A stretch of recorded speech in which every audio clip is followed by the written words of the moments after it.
خانم نرگس محمدی فعال حقوق بشر و معاون من در کانون مدافعان حقوق بشر بود.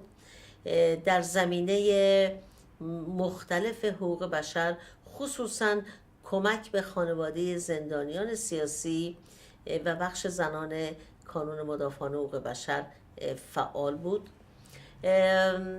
او به خاطر فعالیت‌های حقوق بشری به 6 سال حبس محکوم شده.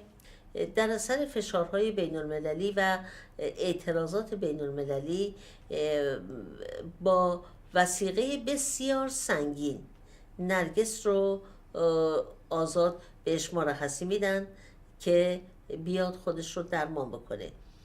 زمانی که او رو دستگیر میکنن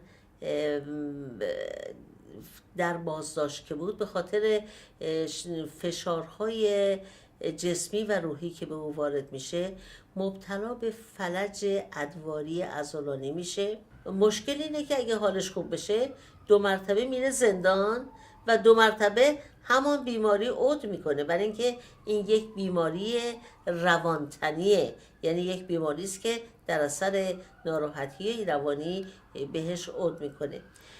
مسئله مهم مسئله انسانیه که برای این 2 بچه پیش آمده، برای اینکه شوهر نرگس که قبلا در جمهوری اسلامی 15 سال زندان بود، وقتی که میرن دستگیرش بکنن مجبور میشه از کشور خارج بشه. این 2 بچه به وسیله مادر بزرگشون نگهداری میشن و انقدر روحیه این بچه ها تضعیف شده که اینا هر شب مادر بزرگ رو بغل میکنن و میگن تو پیری، نکنه تو هم بمیری، اگه تو بمیری کی از ما مراقبت بکنه؟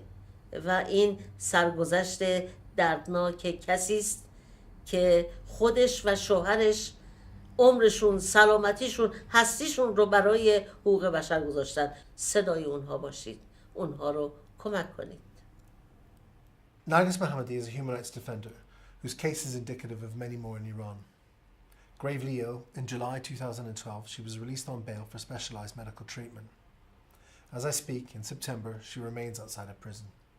If she's returned to prison, she'll once again be a prisoner of conscience. Take action now to overturn her unjust conviction. Help make sure she never returns to prison or is released immediately if so.